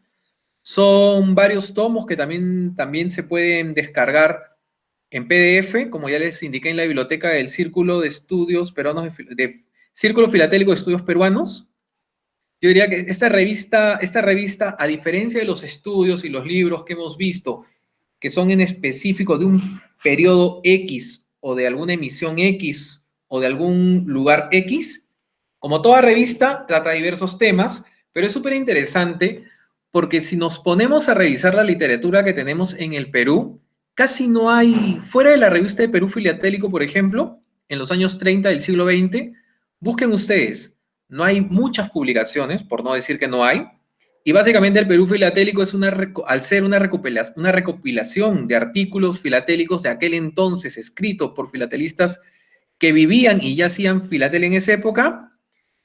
De verdad, yo les sugiero tratar de leerlas todas. Te abre los ojos sobre cómo se iba desarrollando la filatelia en aquel entonces, desde el Correo Central o la Dirección General de Correos de aquella época, semi-privatizada, aunque ustedes no lo crean ya en aquel entonces, hasta lo que hacían los filatelistas por aquellas épocas, donde había locales de venta, donde había librerías que expendían estampillas, que expendían catálogos mundiales. Súper interesante, a diferencia de lo que tenemos ahora en Perú, que sabemos que no hay, fuera del comercio filatélico y el mercado filatélico que tenemos los domingos, o teníamos antes de la cuarentena acá en Lima, es difícil para nosotros adquirir en el mismo Perú material filatélico. Esta revista El Perú Filatélico, de verdad, es una remembranza, diría yo, de todo lo que ocurrió en los años 30, los recomiendo. De ahí tenemos la revista, creo yo, más importante que escribe sobre filatelia en el Perú, y digo escribe en presente, que es Filatelia Peruana, la revista de nuestros amigos de la Asociación Filatélica Peruana, que se sigue editando hasta el día de hoy. Marilú creo que acá todos la conocemos, comentaba hace algunos meses que desde su análisis, creo que Henry también lo comparte, y yo habiendo indagado un poquito en lo que es en la Biblioteca Nacional también, y qué es lo que comparten y yo también, yo no he encontrado una publicación en el Perú, fuera del Peruano y El Comercio, o sea que son periódicos, pero me refiero a revistas o libros, que tenga la periodicidad y el tiempo de edición que tiene Filatelia Peruana. Ellos le editan, ya son 70 y pico años, si mal no recuerdo. La primera fue, el 49, ya van por 71 años. Es la revista a nivel nacional que más tiempo de edición continuo tiene.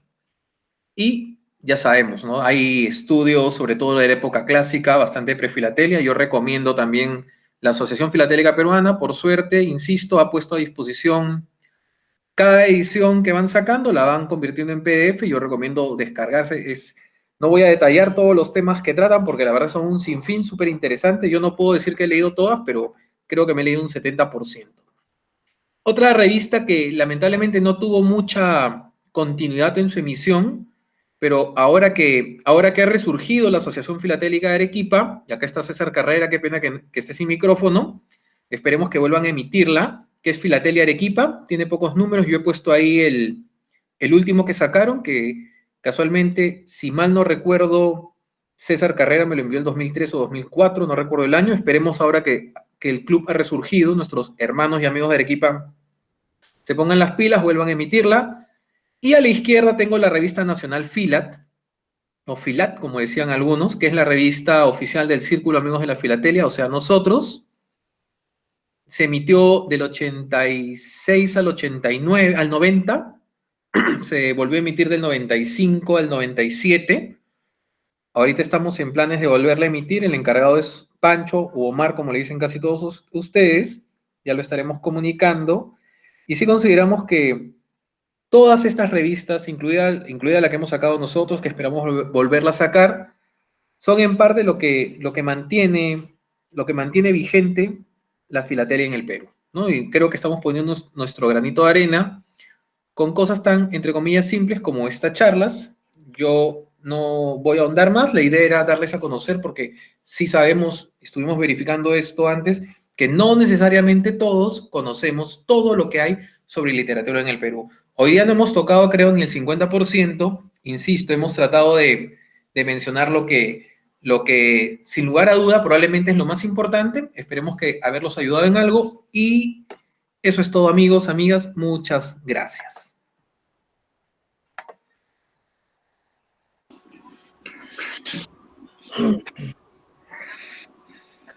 Bien. Okay. No sé si alguien tiene alguna pregunta sobre la charla que hemos tenido el día de hoy.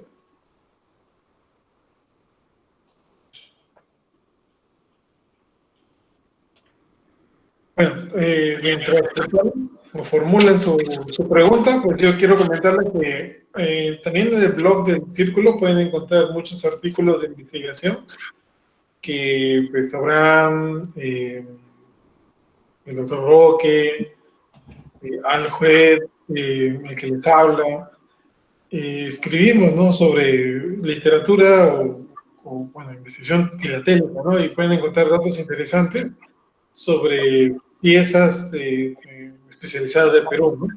Esperamos que Rolo se una pronto al grupo de autores del blog. Yo también espero. Fresco este hombre.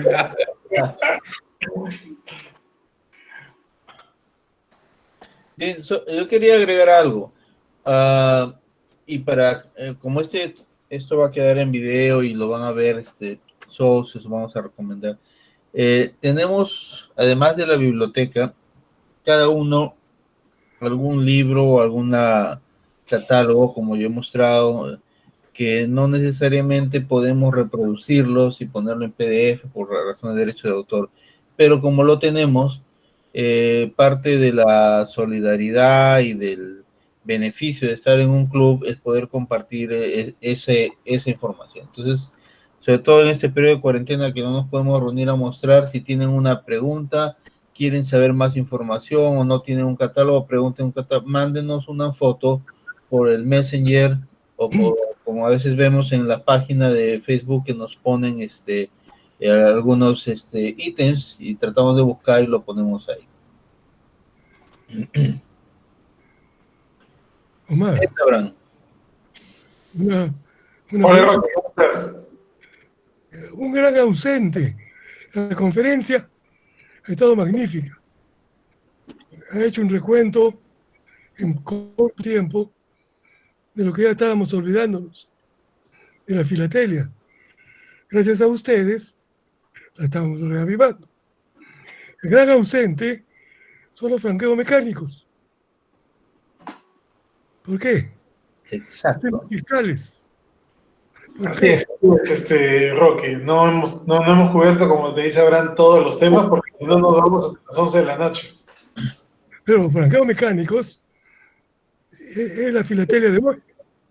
Pero yo creo que estaría bueno el poder programar una charla solamente de franqueos mecánicos en el Perú para nuestra siguiente charla. Tenemos mucho tiempo para muchas ocasiones para poder programar más charlas con diversos temas para poder, tanto formativos como especializados. Timbre fiscal es lo mismo. Claro, por ejemplo, creo que hay gente que está interesada en saber un poco más sobre la tele fiscal, que sobre todo en el Perú, ¿no? Que es rarísimo. Gracias. Era para tenerlas en cuenta para en alguna oportunidad. Bueno, sobre eso, Julio César Ponce tiene un catálogo que no se ha decidido a publicar todavía de timbres fiscales y es un tema más que apasionante, un poco diferente, porque él colecciona todo lo que es impuestos, marcas, todo lo que es fiscal, y dentro de eso realmente ha logrado compilar muchísimo, y él tiene su catálogo. Cuando a veces vamos a intercambiar, abre su catálogo que él ha hecho y encuentra todo y lo tiene todo bien organizado, pero él no se ha decidido todavía a publicarlo, y creo que estamos entre todos para animarlo a que concrete otro libro más. Julio tiene muchos libros sobre el correo filatélico y la historia postal. Y esto de acá sería más interesante ahora que hay más interés en la filatelia fiscal de Perú. Sería bueno. Pero, Sí, dime. ¿quieres hacer una pregunta o complementar algo de la información? No, la verdad que efectivamente no se puede cubrir todo. Eh, no tengo ninguna pregunta en especial. Gracias. César Luis.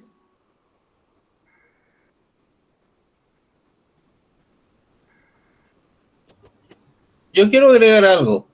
Dale, doctor. Una historia así sencilla. Todos conocemos a Julio César, es un amigo de más de 30 años que nos conocemos con él. Pero Julio César empezó en el círculo justamente antes de ser socio del FP y ser la gran figura de filatelia que es ahora, y todo lo que él ha aprendido con un esfuerzo enorme. Pero él tuvo una iniciativa muy simpática hace mucho tiempo, que era de hacer el catálogo de matasellos mudos y parlantes del Perú, que fue un éxito rotundo a finales de los 80. Yo tengo mi ejemplar, creo que tengo dos, uno dedicado por él y otro que lo ha usado, y fortaleció mucho la idea de buscar matasellos. Y en esa época Julio era tan bastante a nosotros, y él decidió que lo iba a hacer y se puso a compilar y lo organizó y lo hizo y lo publicó, ¿no? Fue su primer libro.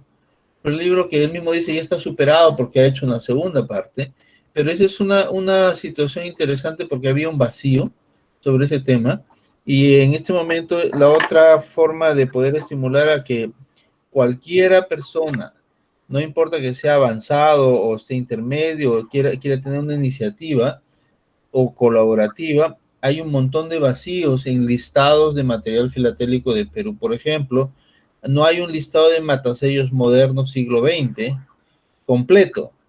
Ya hablo de los conmemorativos. Hay una parte, Bustamante termina en el 81 y no hay más listado de matasellos de primer día, por ejemplo. No hay más. En los matasellos mecánicos hay una página wiki que está ahí, que es incompleta. Pedrito Reyes está justamente coleccionando matasellos mecánicos y creo que él tiene una gran oportunidad de tratar de intentar algo más, además de lo que ya está ahí. Pero si seguimos mirando, hay más y más cosas. El doctor Castillo ha contribuido enormemente también con un catálogo que mostré que parece sencillo, pero que es un esfuerzo y que es útil para los que hacemos temas médicos y los timbres antituberculosos. Hay vacíos, faltan cosas. No existe un catálogo de aerogramas de Perú con que incluya lo moderno. existen lenteros postales que se truncan en los años 50, como les he mostrado, pero no hay más. Entonces, creo que hay espacios para modernizar, inclusive, y esto ya ahora que hay filatelia abierta y podemos usar otros temas, hay una buena cantidad de documentos postales o aerogramas de fórmula, es decir, que lo vendía el correo para que uno le pague ahí su franqueo. Y yo recuerdo postales de Serpós que no tenían franqueo, del Señor de los Milagros, y ahora, bueno, tenemos los modernos que sí están franqueados. Ese mix no está listado en ninguna parte, porque ahora sí podemos usar en clase abierta ese tipo de material. Entonces, y es emitido por el correo y salió en momentos inesperados. Por ejemplo, en la época del presidente Fujimori salió de la amistad peruano-Japón. Deben recordar eso, salieron 2 postales. Que la intención era para usarlos en tarjetas máximas. Salieron tarjetas de Navidad sin aviso y todas ellas, por supuesto, sin indicias, sin pago, pero emitidos por correo, no son material postal, pero para clase abierta podría servir. Pero para los que quieren coleccionar, no hay una lista de esas cosas. Y entre timbres fiscales, que es un tema más complejo, que ya hay una esperanza de que pueda salir eso, y cosas más modernas, tenemos un montón de vacíos. Bustamante ha actualizado su catálogo, solamente lineal. Las emisiones de Perú aparecen en el IBER, o sea, lo que es estampillas no hay problema, pero todo lo demás, sí, es un vacío tremendo. Tenemos que hacer nuestras propias listas o búsquedas de matasellos, franqueos mecánicos modernos, los del Colibrí, los de los años 90, 80, no hay ningún listado por ningún lado. Entonces, inclusive cierres postales que nuestro amigo Henry hace, hay cierres postales hasta ahora y tampoco están listados en ninguna parte. Entonces, yo creo que hay espacio para todos que quieran tener la creatividad y no necesitas ser dueño de las piezas. Los podemos ir colaborando y alguien hace un listado para poder empezar el origen de repente más adelante de un catálogo, ¿no? Una pregunta, por favor. Estamos hablando de matasellos mecánicos o de franqueo mecánico. Ya bueno, hasta los años, me parece, 2010 o algo así, había la máquina Pitney Bowes en sticker y salía el colibrí de las líneas de Nazca. Claro, este franqueo. Claro, de hecho la máquina franqueadora como Pitney Bowes, yo la he visto el año pasado, este año. Pero no es matasello. En Cusco. No, de hecho, claro, comprendo la distinción, ¿no? O sea, una cosa es franqueo mecánico y otra cosa es un cancelador, ¿no es cierto? La marca cancelada hace tiempo. Mecánicamente anulaba la carta. Sí, sí. Y eso es una parte de la marcofilia que por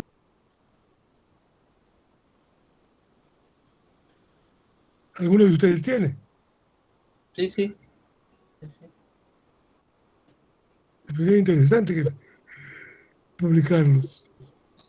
Claro, primero recopilar, como decía, por el tema del desinterés de material moderno no estampilla y los periodos de poca actividad filatélica que ha habido en Perú, mucho material ha pasado desapercibido, que parecía no ser importante, pero ahora es muy difícil de conseguir. Por ejemplo, ese es el kit, que si uno no llama la atención, se va a perder, definitivamente. Sí. Porque no, se nos pasa desapercibido. Sí, sí.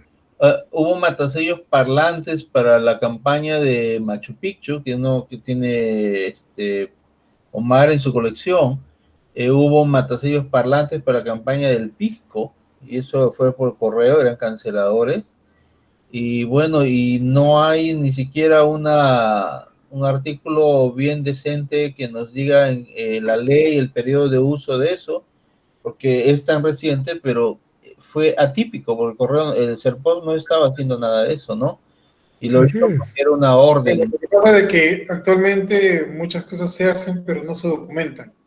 Entonces, ese es el problema. yo Yo intenté hacer un artículo o un poco de investigación para poder poner en blanco y negro lo del matasello de Machu Picchu, ¿no? Para la elección de las 7 maravillas. Pero si bien tengo confirmación de las personas que lo hicieron, ¿no? Que estuvieron en esa época y gestionaron su confección, no hay nada escrito, ¿no? O por lo menos ahorita no tenían nada escrito como para poder decir, oh, mira, esta resolución hizo tal cosa posible, ¿no?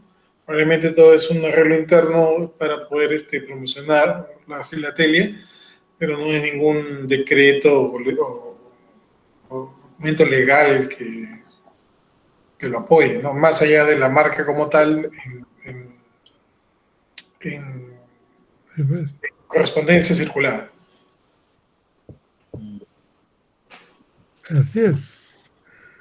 Bueno, Pero Bueno, ese material que hay poco, el círculo podría ser depositario y responsable de agruparlo y darle forma. Porque sí, tenemos esto, veces que uno solo quizás no tendría suficiente material para dar un estudio más o menos. No sé, una idea. claro, yo creo que quizás si podemos contactar con Serpost para poder tener acceso a ese material, pues nosotros podemos armar ese tipo de cosas, ¿no? La cosa es la gestión, o bueno, que el correo o Serpost tenga la voluntad de poder brindarnos esa información. Ojalá. En todo caso, yo creo que esta tarea es clara en cuanto a literatura filatélica, el campo es enorme y hay muchas oportunidades que podemos aprovechar, ¿no? César Luis. Sí, tenemos Sí, que... buenas noches. Dos cosas. Primero, la felicitación por la exposición que han realizado las personas. Y tengo dos preguntas. Una, obviamente, que es, como siempre, la herejía del momento, que tiene que ver con los catálogos que puso Pancho, me parece, Omar, al principio. Mencionó el Colnet como un referente.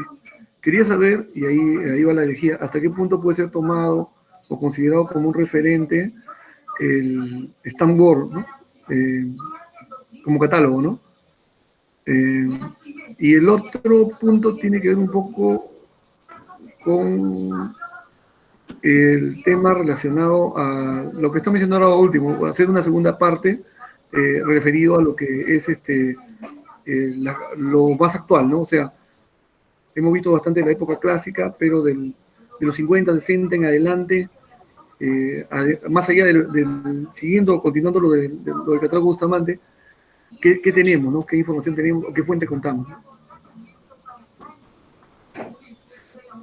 Ok. Bueno, vamos por acá, ¿no? Colnet es un sitio web para coleccionistas y lo estoy poniendo en pantalla para que puedan ver que es muy sencillo. Tiene sellos, monedas, billetes de banco, es amplio, amplio, amplio. Si vamos a la parte de sellos, pues nos dice ya desde un principio cómo queremos nosotros buscar, e inclusive nos da la opción de poder hacerlo por países o por años o gomas. Yo usualmente uso acá por países y si no quiero pasarme la lista total de todos los países del mundo, pues simplemente elijo aquí América y de ahí voy a Perú. Panamá, Perú. Y si quiero puedo agarrar 2020. Ya están las emisiones de 2020 que han salido hace unos meses atrás, antes de la pandemia, y puedes encontrar las imágenes en buena resolución. Tratan de tenerlas siempre en la mejor resolución posible, ¿no? Complementando lo que preguntó Rolando en principio de la presentación, este sitio web sí te da mucha información, ¿no? Lo que no te da es el precio, ¿no? Stanford también es otro sitio de coleccionistas, ¿no? Igual puedes entrar y seleccionar el país según o por continente y aquí vamos a encontrar también Perú, ¿no? Eh, nos dan en las emisiones ordinarias la ocupación chilena y estas, las departamentales, ¿no? Por ejemplo, si le decimos esta, comienza a darnos las estampillas, ¿no? Su descripción y su precio, ¿no? Pero este precio de aquí está basado en cálculos que tienen ellos, pero ten en cuenta que el valor de catálogo no necesariamente es el precio de venta que tú lo puedes dar, ¿no? Depende de muchos factores. Y hace unas semanas atrás tuvimos una charla para socios en la cual hablábamos justamente de este tema, de cómo manejar la compra y la venta de material filatélico. Espero con eso haber resuelto tu pregunta, César Luis.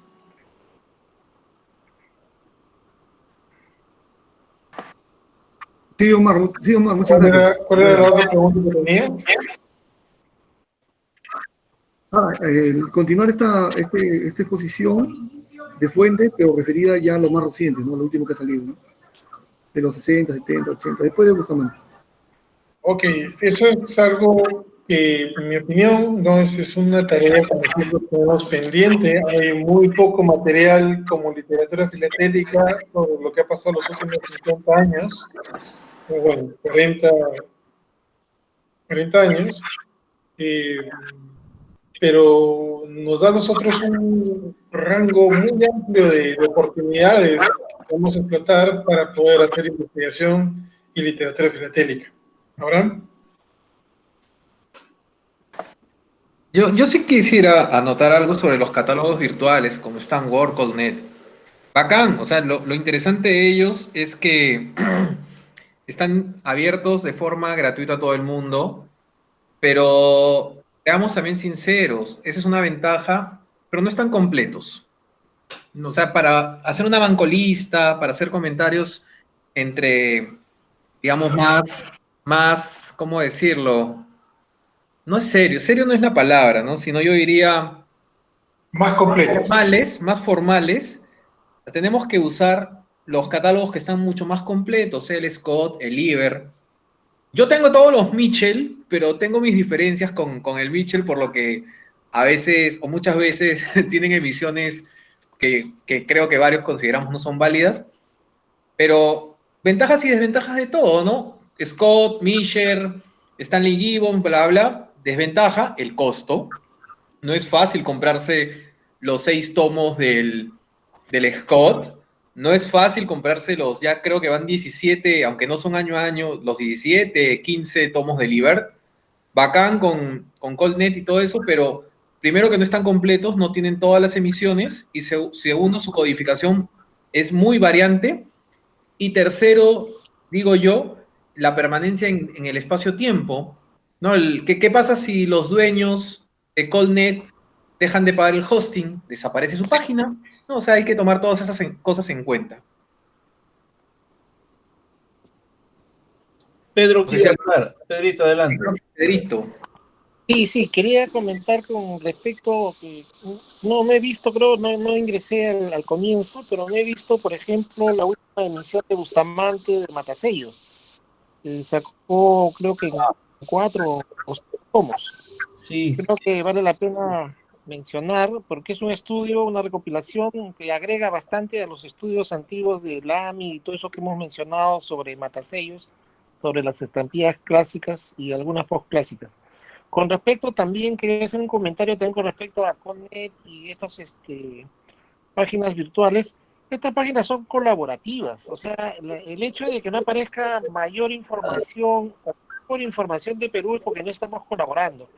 Yo hace un par de años estuve colaborando con Connet, subí algunas cosas, arreglé algunas cosas, pero realmente poco a poco lo fui abandonando porque parecía que el movimiento se iba a Stan World. Pero ahora Colnet también está resurgiendo. Entonces, creo que sí son páginas que se van a mantener, Y vale la pena completar la información, por ejemplo, como está haciendo Colnet, porque Colnet pone efectivamente las emisiones, todo eso no está en ningún catálogo actualizado, ni en ESCOM, ni en Niver. No encuentras toda la riqueza de información que hay en Colnet. Yo creo que podríamos hacer un esfuerzo digamos, de comenzar a completar información faltante y bajarnos pues la información una vez que está completa, ¿no? Antes que se desaparezca la página, si es que algún día se desaparece, podríamos ya nosotros tomar esa información, ¿no? Y mantenerla pues para el futuro. Entonces, creo que hay un trabajo ahí. Hay mucha información en Internet que espera información de Perú, ya que en el Perú no somos capaces de hacer una página web con información como lo ha hecho Chile, como lo hace Bolivia, como hacen otros países, que claro, es un esfuerzo gigante, pero ya que existen estas páginas que son colaborativas, incluso en Wikipedia también hay varios esfuerzos colaborativos. Entonces creo que valdría la pena reenfocar un esfuerzo colectivo de parte de todos nosotros en estas páginas colaborativas, completar la información y tomarla, pues, ¿no? Porque la puedes bajar, son libres, ¿no? Son páginas, creo que hay que aprovechar esa oportunidad, porque ya parece difícil que en el Perú surja un esfuerzo para hacer un gran catálogo, ¿no? Yo ya lo veo muy difícil, la verdad, no veo gente muy dispuesta a trabajar una iniciativa netamente nacional, digamos, para hacer una página como la que tiene Chile o como la que tiene Bolivia, ¿no? Entonces, nada, ese era un poco mi comentario. Gracias.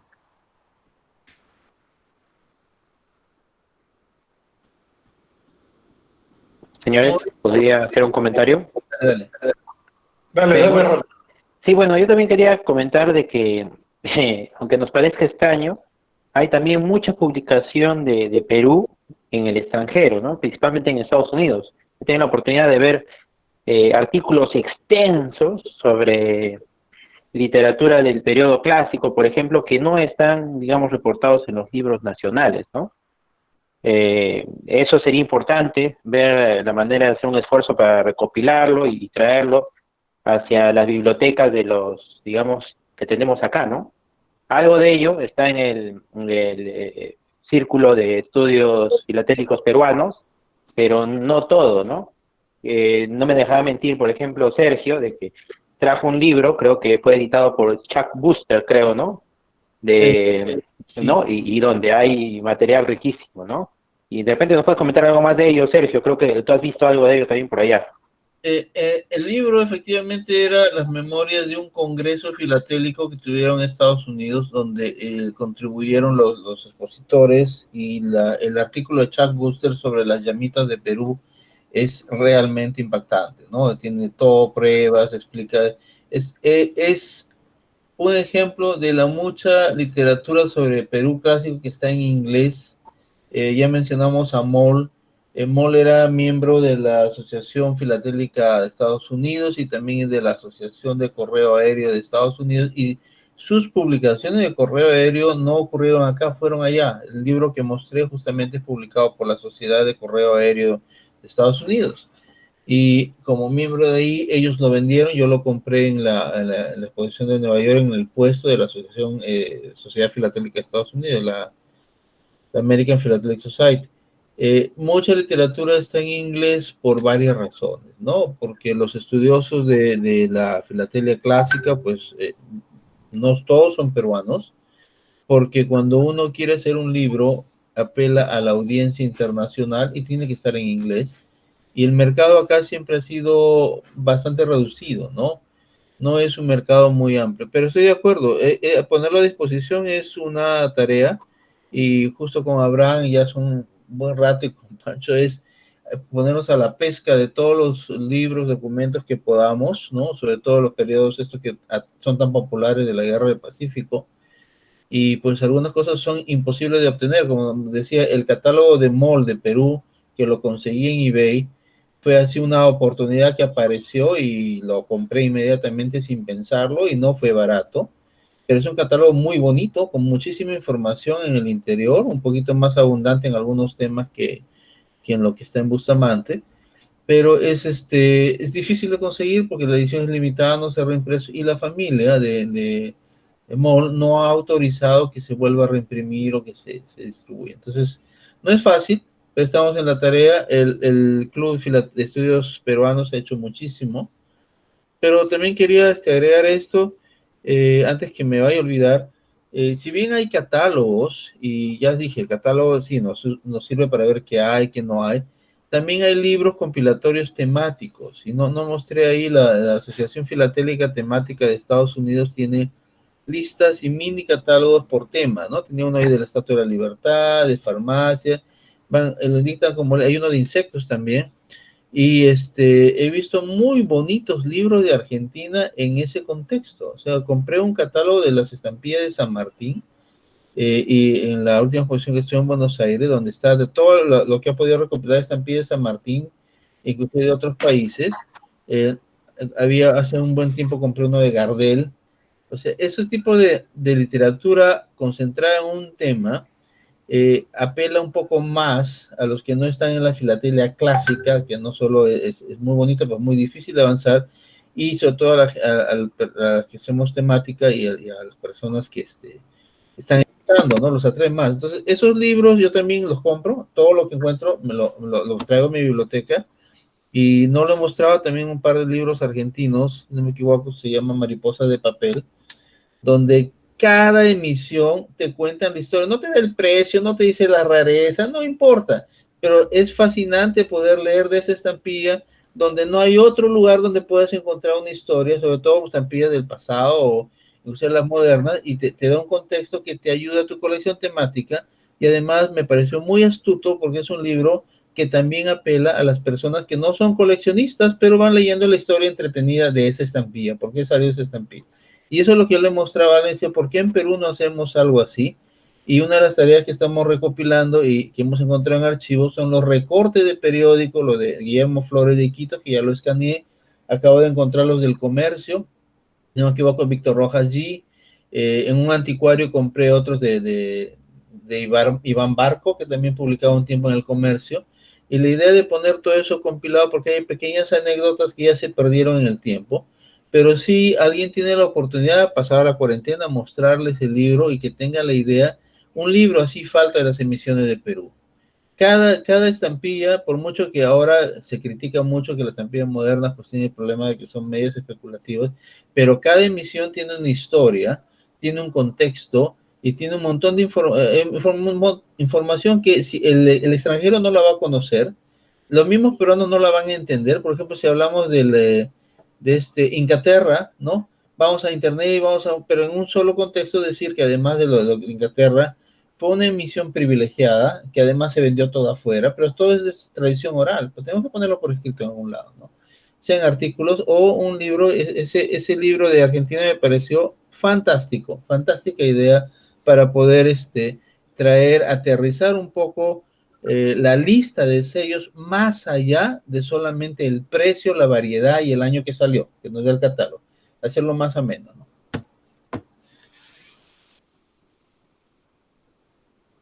Pancho, puedes hacer un libro de Machu Picchu para empezar, hace rato. Sí, tengo ahí 2 proyectos de libro y estoy tratando de contar a alguien que me pueda ayudar en cómo lo debo de hacer, o sea, cómo debo enfocarlo. Redacción técnica. Yo creo que si ofreces coautoría va a haber voluntarios. No, o sea, bueno, aprovechando que Roberto está acá, yo siempre le paro preguntando cosas, pero lo que estoy tratando de hacer es, sí, hacer un libro de Machu Picchu. Tengo todo el conocimiento y el material filatélico que me puede aportar, pero lo que necesito saber es cómo se estructura un libro filatélico, ¿no? O sea, que pase la cuarentena, dale una mirada al libro de San Martín. Dale una mirada al libro de un socio de tu club, gracioso. No, estas rojetas no. ¿Quién? No todo lo que brilla es filatelia, claro. Por cierto, acaba de pasarle una foto ahí, acá Manuel Moreno de Colombia acaba de ponerlo en su slide, el libro de Abraham. Sí, lo vi. No todo lo que brilla es filatelia.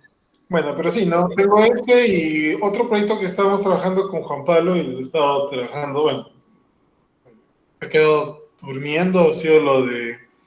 Estamos planeando sacar un libro sobre la Marina y Guerra y obviamente porque el otro año con el Bicentenario del Perú también se cumple el Bicentenario de la Marina y Guerra.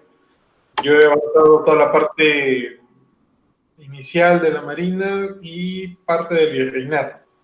Pero no sé si Juan Pablo quiera todavía seguir con el proyecto, o si no, ya yo lo continuaré, ¿no?, por mi lado. Bueno, Pero bueno, pues esos son los proyectos que hay, ¿no? Y ¿no?, como les decía hace unos minutos atrás, panorama y oportunidades tenemos muchísimas en la filatela peruana. Nos queda nomás tomarlas y avanzar. Bueno, creo que con eso terminamos la charla del día de hoy, ¿verdad? ¿Quieres agregar algo, Sergio? bueno, a agradecerles a todos por su asistencia y su continua asistencia. Los que no han podido, ellos ya saben, lo van a ver en el video.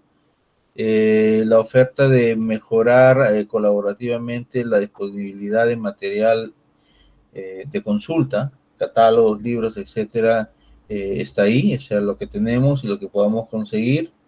Y bueno, agradecerle también a Roberto la atención de estar presente en esta charla esta noche también. Roberto, buen amigo desde Argentina, y siempre estamos en la lucha por la filatelia temática. Así es. Bueno, muchas gracias a todos. Abraham. Gracias a ustedes por la invitación, Sergio. Excelente, Roberto. Gracias, Roberto. Gracias a todos. Hasta la próxima, en todo caso, amigos. Gracias, gracias. Hasta el viernes. Buenas noches a todos.